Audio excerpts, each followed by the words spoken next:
So hello guys, so welcome to my session. So today we will discuss about the pod, what is pod and what is the purpose to create the pod and what is the advantage of pod like containerization based application. What is the use of those application when we deploy the application as a pod.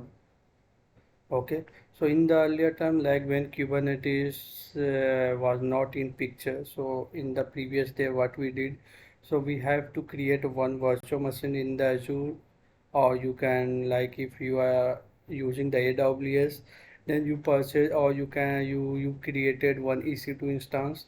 So on the top, you have to set up application. So you have to create virtual machines in the Azure and you have to log in and you have to set up your application. Suppose you have to deploy the Jenkins. So you have to set up the Jenkins on the virtual machines. Okay. So this virtual machine is dedicated only for one application. If you want to set up SQL database, then you have to take one virtual machine and you have to install all the plugins related to SQL database. Then this virtual machine related to you can call as a SQL database. Okay, same here also. Like you have to purchase one virtual machine or you have created one virtual machines.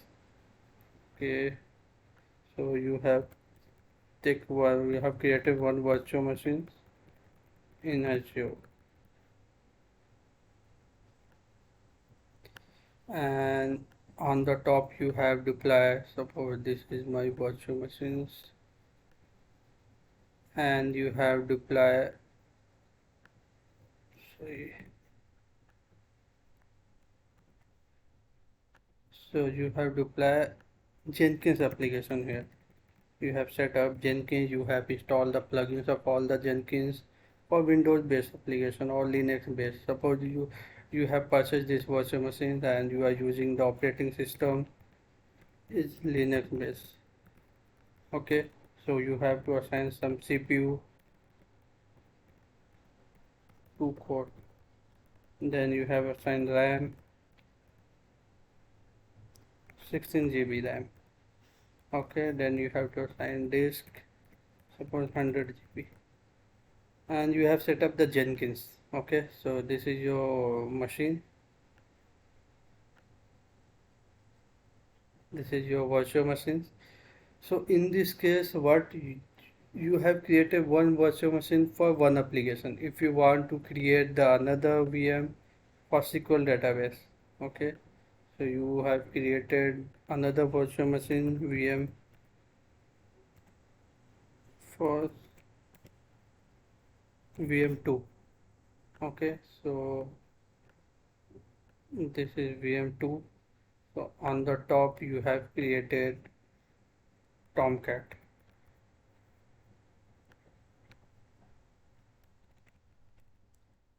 Tomcat application.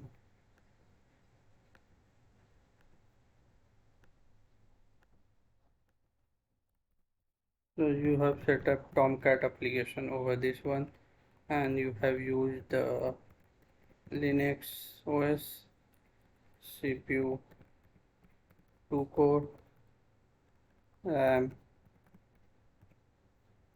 16 GB disk suppose 50 GB you have assigned. So generally in before Kubernetes you are like you did this type of setup like you have created one virtual machines and on the top you have set up the application like Jenkins, Tomcat, you have operating system, so you have to upgrade the operating system time to time, right? So you have to upgrade the operating system time to time. So you have to patches the kernel version or the if the Linux create the new patches, they release the new patches. So you have to upgrade the OS operating system. So for that you have take the downtime from the customer, then you have to do the patching of the operating system. Okay. So then after now the Kubernetes comes in the picture. So in the Kubernetes what they provide, so they can provide the worker node like master node and worker node. They have the you have to create one cluster. So on the cluster you have to create the one pod. So this is the pod. This is second pod. This is the third pod. Okay. So you can see this is a pod, and inside this the container is running there. And this is the container. So you can,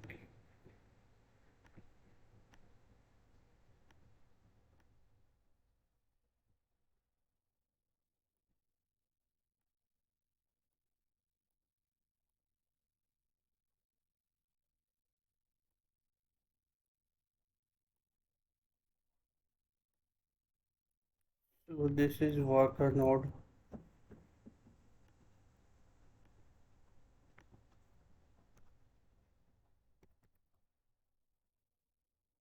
This is worker. So I have already explained what is worker node, what is master node. That I have already explained in my earlier video. If you have any confusion, you can watch my earlier video. So in this worker node, you have assigned some CPU like 2 core, and the RAM you have assigned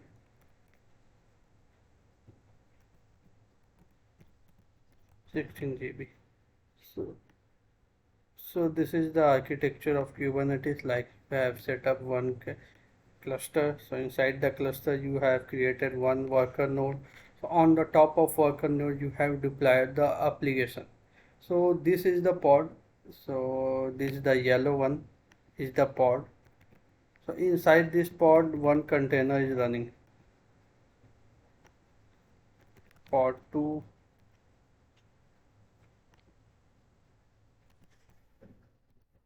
and this is pod 3. So some pod having multi container, like inside the pod might be two containers running. Okay. Some,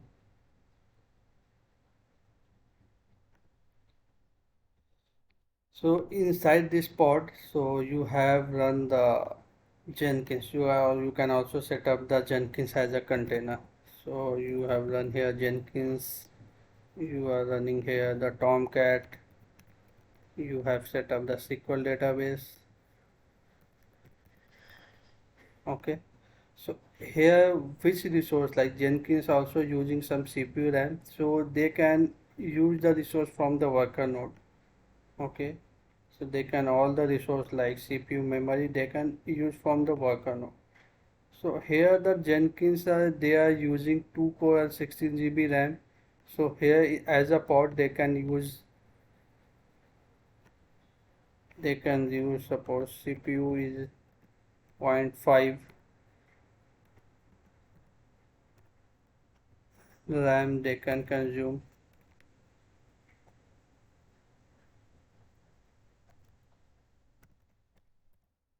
1 GB. So similar here the Tomcat also they can consume the RAM 1 GB. So here the SQL database they can consume suppose RAM 2 GB. Okay.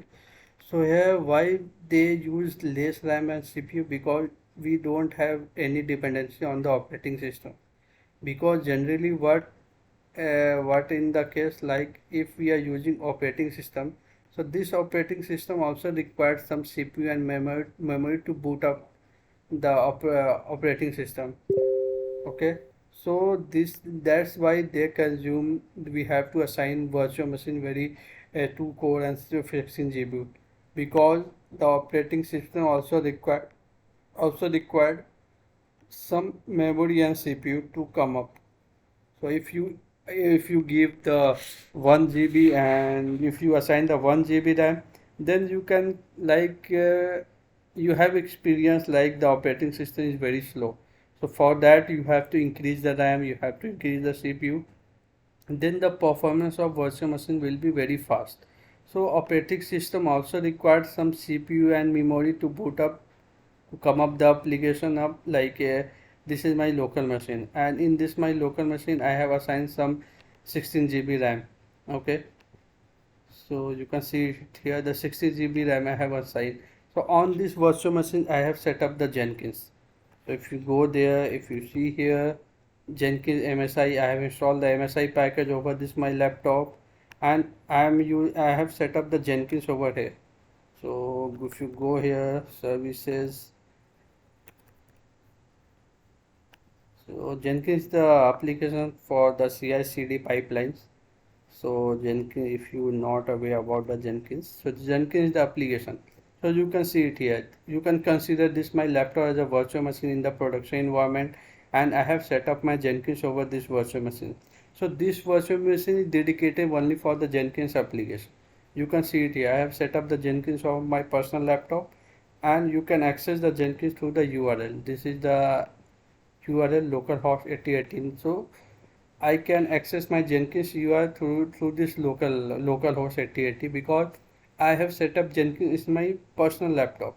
So similar way in this here also. So you have Jenkins set up. So this is my personal laptop. I have set up Jenkins on this one, and this virtual machine is dedicated only for Jenkins. Okay. So in the Kubernetes cluster. So this is your Kubernetes cluster. So here the Jenkins run as a container, like it's the so Jenkins run as a container.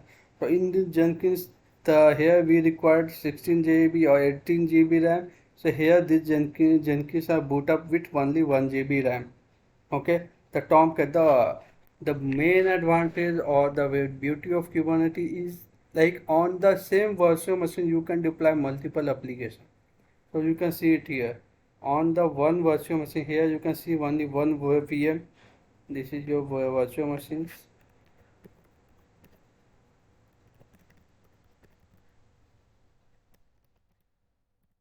So one virtual machine dedicated to only one only one application. But in Kubernetes, on the top of virtual machine you can deploy multiple applications, and these applications are fully containerization based, like it there is no dependency of the operating system. So you can see it here, there is no operating. I haven't installed any operating system on this pod. So you can see pod is like a logical host. Okay, so you can consider this as a virtual machines. Pod is just like a you can say logical host. Okay, so in this logical host I have installed the Jenkins. In this logical host I have installed the Tomcat. In this logical host I have installed the SQLDB. The same way we did in the virtual machine in the earlier time. Okay, in the earlier time I have created one virtual machine, and on the top I have set up the SQL database. Like here I am using this virtual machine. They are using Ubuntu operating system. They are using the 2 CPU 8 GB RAM. Okay, and this is the IP, this is the subscription, all the things we have here, network. So all the things we have to use here. So we have to create the disk also, that is called the persistent volumes.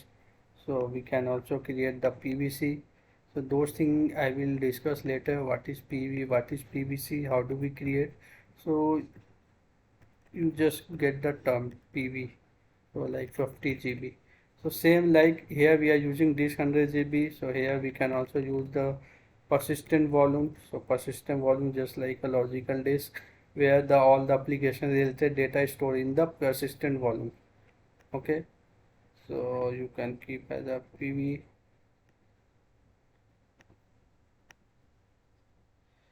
So persistent volume. So you can understand like the beauty of Kubernetes is like you can deploy multiple applications on the single virtual machine. Worker node is just like a virtual machine.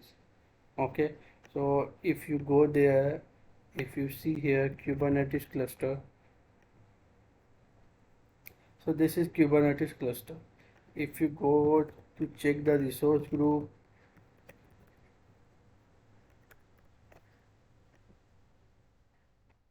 so this is the virtual machines. This is the worker node. This is running the instance. If you go instance, you can see this is my virtual machine is running. So on the top of virtual machine, I have set up all the application. Like I have set up the Tomcat application. I have set up the Jenkins only on the single virtual machines. So in the diagram or in the earlier time, so we have set up one application over the single machine. So we have used the Tomcat for the single machine. Like I can create one virtual machine, and on the top I have set up the virtual machines. Okay, so this is virtual machines 2.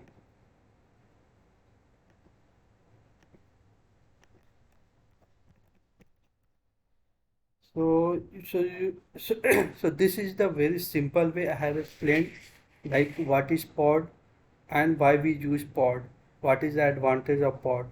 So I have already shown you, like I have set up my Jenkins application over my personal laptop, and you can see I can access the Jenkins using this URL.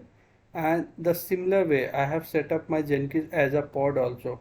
If you go there, okay, change settings, I have to increase the font size.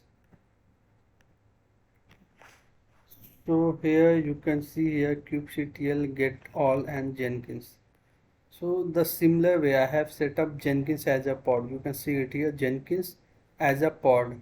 The Jenkins running as a pod. So in the diagram, in the architecture, I have one worker node. So let me show you how many workers node in our environment, in our cluster. kubectl get node. Okay.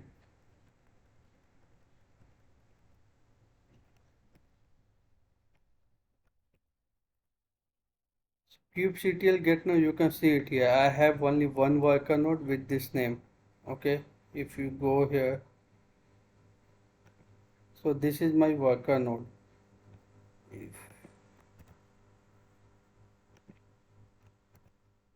So this is my worker node which is running inside the Kubernetes cluster. So on the top I have set up the application.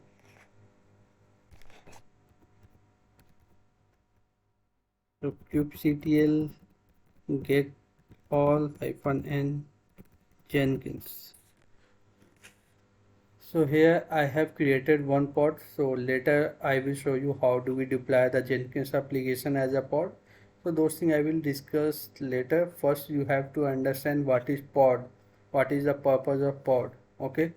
So I have shown you, I have already shown you that this is my personal laptop. On the laptop I have set up my Jenkins, and we can access through the URL. Okay, so this is the Jenkins URL. Similar way I have set up my application as a pod. So I have created the service.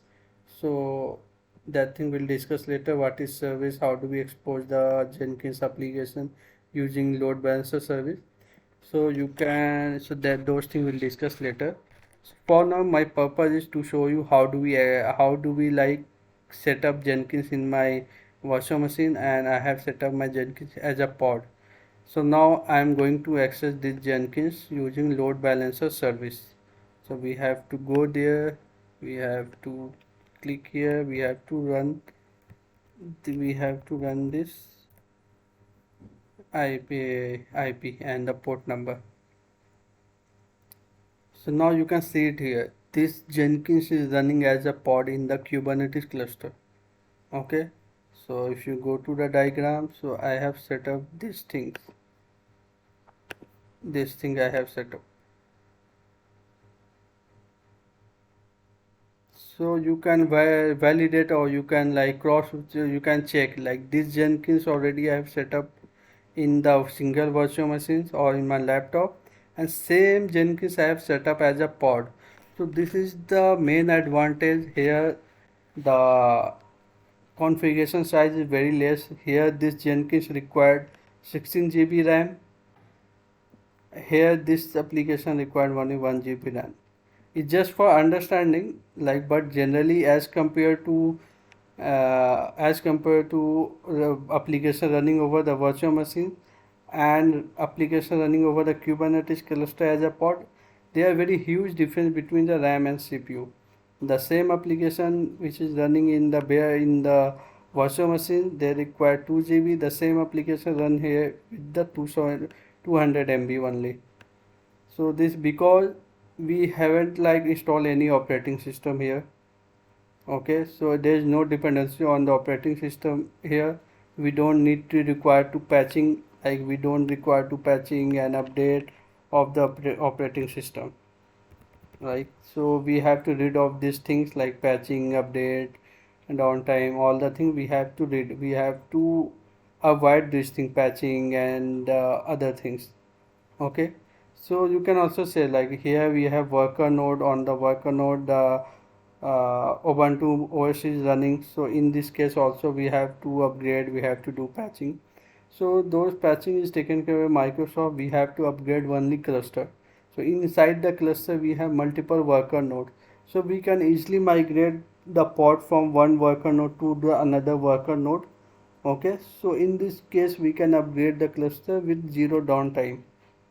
Okay. So here we have to understand what is pod, what is the advantage. You can see it here. I have deployed the Jenkins as a pod and we can access those Jenkins, and similar way I have deployed my Jenkins over my personal laptop, so or over my virtual machine. So those Jenkins also I can access. Okay, if you go and shut down the stop the service, now we are not able to access the Jenkins. See, so this is the, like I can show you what is pod, so you can understand very easily. I have set up Jenkins over the virtual machines and one Jenkins set up as a pod. So you can see pod is just like a application. You can consider as a pod is just like the application. Pod is just like the local host. So application also requires some CPU RAM. So I have assigned the CPU and RAM, and they can use the resource from the worker node. Like so, suppose we have assigned 16 GB RAM, and we have assigned the 1 GB RAM, 1 GB RAM for this application. So they can consume the resource from the worker node. Okay, so this is the concept of the pod, and even I have set up the Tomcat also in my application in my Kubernetes cluster. So those things also we can access. So kubectl get all hyphen and Tomcat.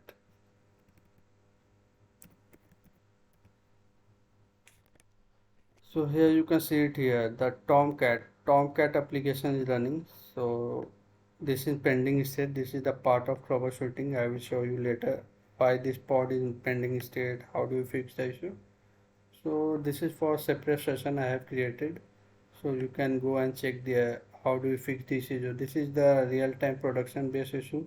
Even I encounter this type of issue, like some pod is stuck in pending state, some PVC are in pending state, some pods are in crash loopback. So how do we fix those issues? Those things I have created separate session, so you have to go and check. So here you can see it here, the Tomcat application is up and running, and we can able to access using this load balancer service. If you go there,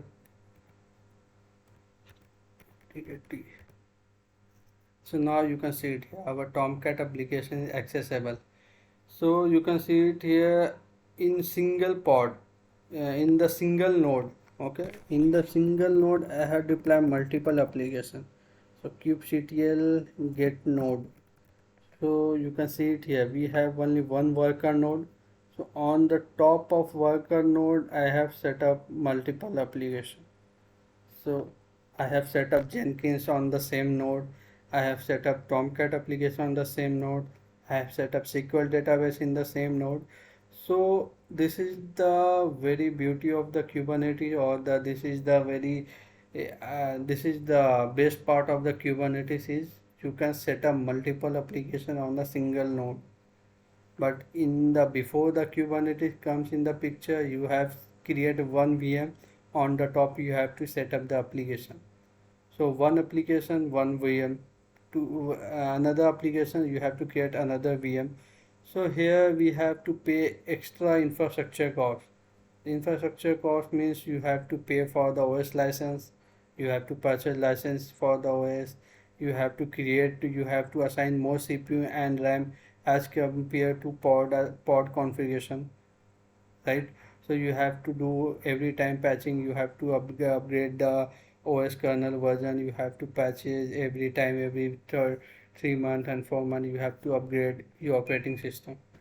So to get rid of all the things, the Kubernetes like we can get rid all this type of extra effort. We have to rid of this extra effort like patching and hardware things we have to less here, because pod is very lightweight, pod and container.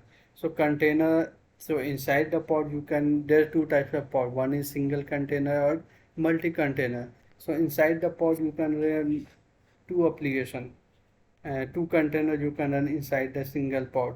Okay, so most of the pod running with the single container. So container you can say just like application. So here Jenkins run as a container, means Jenkins container is a application. So Tomcat is the application. Tomcat run as a container. So Tomcat is the application. Okay. So I can show you also in my lab, like I have set up Tomcat, I have set up the Jenkins also. You can see it. I have set up Jenkins as a pod. I have set up our Tomcat as a pod. Okay. Even I have set up that Jenkins in my local machine also for you better understanding. Okay, so now you can, like, I hope like you can understand what is pod and why we use pod, what are the advantages of pod. So in this way, like you can understand what is pod. Okay, so thanks for watching. So in the next session I will cover about the Kubernetes object, Kubernetes resource. So those things I will cover in my next session. So thanks for watching. Thank you.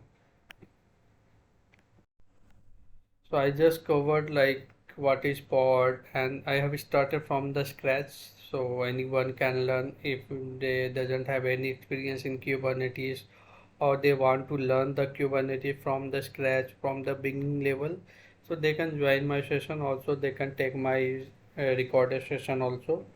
So in my session I have mainly focus on the real time issue. And why real time? Because the most of the candidate they can learn from the Kubernetes in any of the open platform like YouTube, Udemy, or any institute, but they doesn't have the real time exposure. So when they are like, they will get a chance to attend the interview. So interview ask you like, tell me about yourself, tell me about your day-to-day tasks, tell me about your project infrastructure details, tell me like, so they ask some real time related question. So based on that I have created the fully real time based training. So in this training I have started from the scratch level and finished up to the advanced level.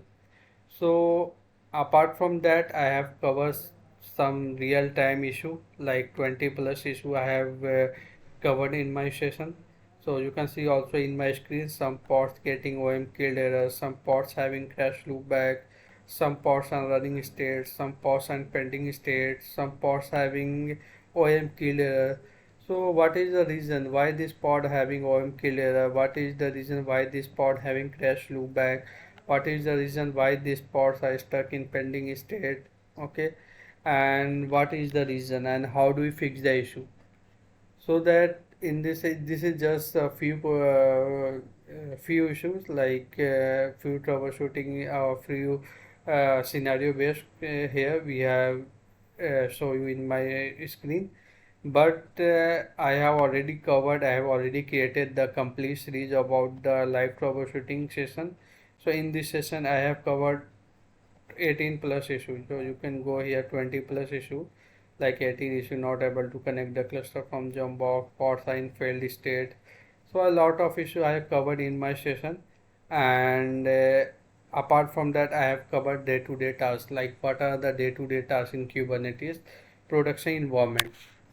So this is the very helpful to crack the interview, because the most of the guys doesn't have the real time exposure, so they are not confident in the interview, like what I have to explain about my infrastructure, or about day to day tasks, or what about the challenges generally we face in my environment, what type of issue we work.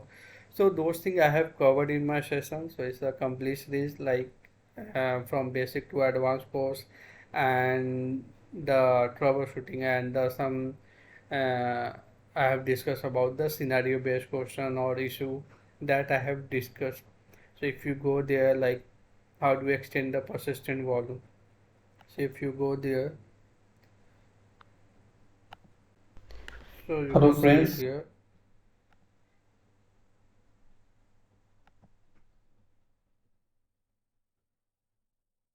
So you can see it as some my Valero pod is for the backup and restoration. So I have set up this Valero application for set up the backup and restoration.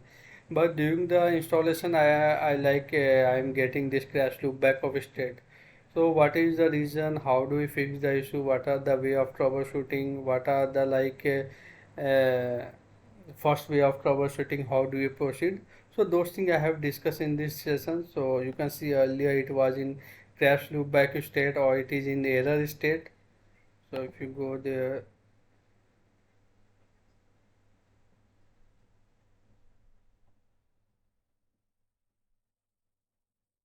you can see. So it is in crash loop back state. So after the end of session, you can find that this pod having up and running.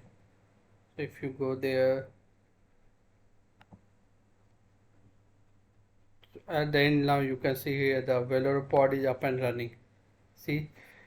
So this is just like few video where I have explained why this pod having crash loop back state and how do you fix the issue. So and this is my the course content what I have to cover in my session. Like I started from the scratch or beginning level, like what is Kubernetes, how many types of Kubernetes, how do we set up the Azure AKS cluster, how do we connect the cluster from my local machine, how we deploy the pod, what is node, and what are the architecture of Kubernetes, what are the roles of all the component, if the component of if one of the master node component will be down, then how do we fix the issue, like what are the impact over the cluster if one of the component will be down, and how do we create the what is repository, what is private repository, how do we create the repository, how do we pull and push the image from your local machine. So what is persistent volumes, how do we create the persistent volume, what is backup tool. So this is the course content what I have covered in my session. So that already I have covered. So if you go there,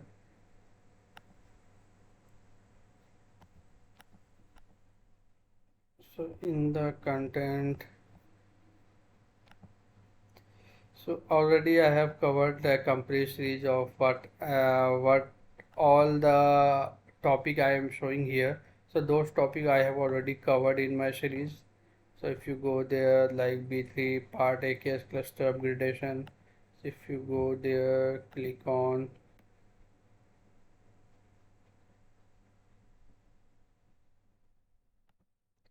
So this session for the cluster upgradation, like what are the way of uh, what are the architecture of Kubernetes. So I have explained very well, like how do we upgrade the cluster, what are all the challenges we face during the cluster upgradation. Because if you really work in the, if you like, if you get, you will get a chance to work in the production environment. So cluster upgradation is a mandatory task for every 4 to 5 months. You have to upgrade the cluster. So this is the very common and mandatory question, like the interview ask you about the cluster upgradation related question, or they want to ask about what are the process to upgrade the cluster.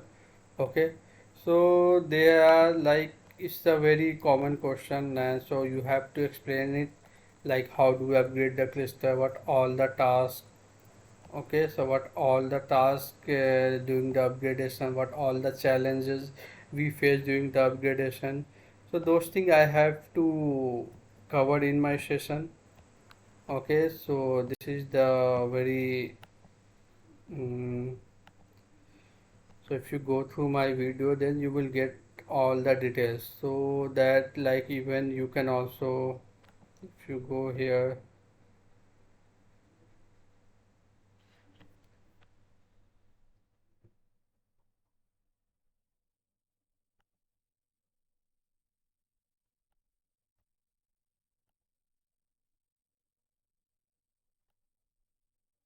So what all topic I have mentioned that already I have covered. So if you want to, so I'm providing two service. One is online training. If you want to join my online session, you can ping me. I have given my WhatsApp number in my description box. So you can ping me over there and you can contact me. For, and if you want to take my video, like if you want to purchase my video, then you can also, I can also provide you, I will give you access over your mail ID.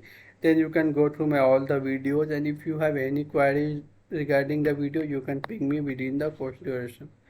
And apart from video, apart from troubleshooting, I will share with you the interview question, 50 plus interview question. I will share with some scenario based question. I will share with you the resume preparation, and uh, and I will share with you what are the day-to-day tasks in Kubernetes. What are and I have two video. One for interview preparation. Second one is for the day-to-day task, so that so that you can tell the very confident, like you work on from past 2 years, you are working on the Kubernetes platform, and this is the day-to-day task, this is the challenges you faced in your project, and what all type of issue you work. So you can explain it very well after finish my session. And I have very explained very like easy way, like anyone can understand easily. So in this series I have started from the scratch, and this is the all the course content that I will share with you once you ping me over my WhatsApp. Okay, so here I have already set up one Jenkins also. If you go here,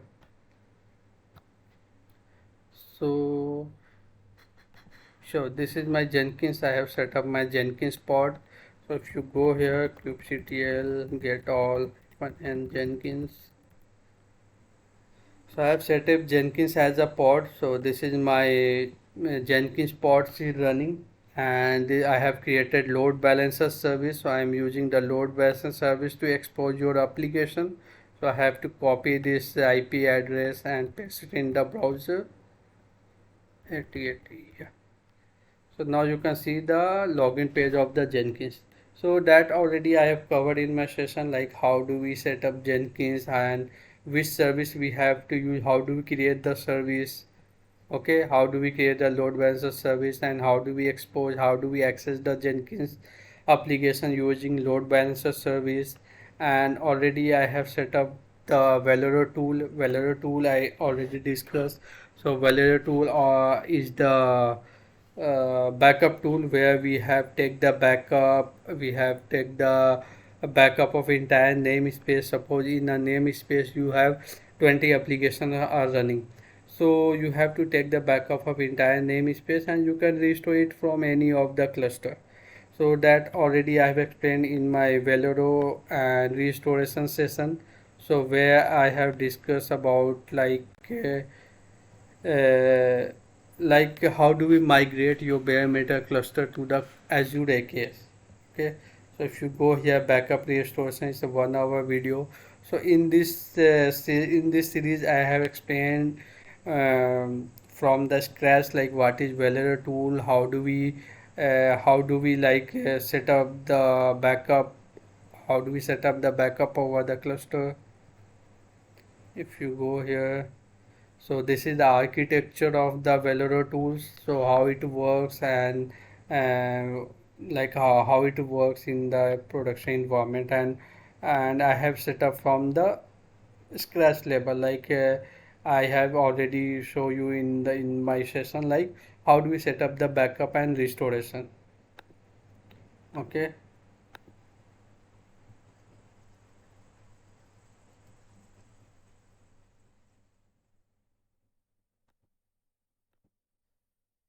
so what topic I have mentioned here, if you go there, so this is the architecture of Valero backup, like how it works, where we have used key storage account to store the backup data, how do we trigger the, what are the all the command we have to use for take the backup and restoration. Okay, and this is the session, like this is the topic what I have covered, like what is TLS certificate, how do we import the SSL certificate into the application, how do we generate the SSL certificate, because if you go here, like I have created Jenkins application, but this URL is not secure. So how do we secure this application? How do we create the SSL certificate so that our application will be accessible over the HTTPS? Right now it's running over the HTTP and it's not secure. So in the production environment, once you have set up the application, once you have created the service like load balancer service or any of the service to expose your application, after that you have to create the SSL certificate so that your application will be secure, like in this way. Like if you go here, so you can see here the your portal is secure, connection is secure. So in the production environment, like you have to make sure your application will be secure. So what are the process to create, what are the process to create the SSL certificate, what is TLS certificate? So how do we import the TLS certificate into the application? How do we generate the certificate? What is ingress object, where we have defined the URL of your application in the ingress object? So at the end of session, I have covered like what are day-to-day tasks in the Kubernetes, what are the I will explain my Kubernetes infrastructure detail so that you can tell the same to the interview, like what are the infrastructure details of your environment, because you haven't worked in the real-time environment and you don't have any idea about what are the infrastructure. So in my infrastructure detail, I have shared about my current project detail, like how many cluster I am working in my project, what are the version of cluster, which monitoring tool I am using, which logging tool I am using, which backup tool I am using, what all the tools I am using in my current project, so that you can tell to the interviewer about the same things, like about your infrastructure detail. Because sometimes the interviewer asks you, tell me about your project details, like how many applications are running, what type of application are running, how do you manage your application, where and which persistent volume you are using, like you are using Azure disk, file share, SQL database. So those things, like what are so which storage class you are using. Okay, so those detail I have explained in my infrastructure detail, like I have shared with you one document. So in that document I have explained all my infrastructure details. So what all the tools I am using, what are the what are all the applications are deployed in the Kubernetes cluster. So what are all the tools, the cluster details, configuration details, the which worker node, how many worker nodes are there in the cluster. So I have already discussed in my this day-to-day task activity. And also like some interview, like I have scenario based interview question, so that also will discuss share with you, like what are the scenario based question, and what are the day-to-day tasks, and all the live troubleshooting I have covered. So this session will be very more helpful to crack the interview, and you will get the idea about the real-time uh, experience, like because what all the issue, what all the topics I am working in my current project, that I have explained, that I will explain later in my online session, and that already I have covered in my session. So if you want to get this video or complete series, so you can ping me over my WhatsApp to discuss more in details about this thing.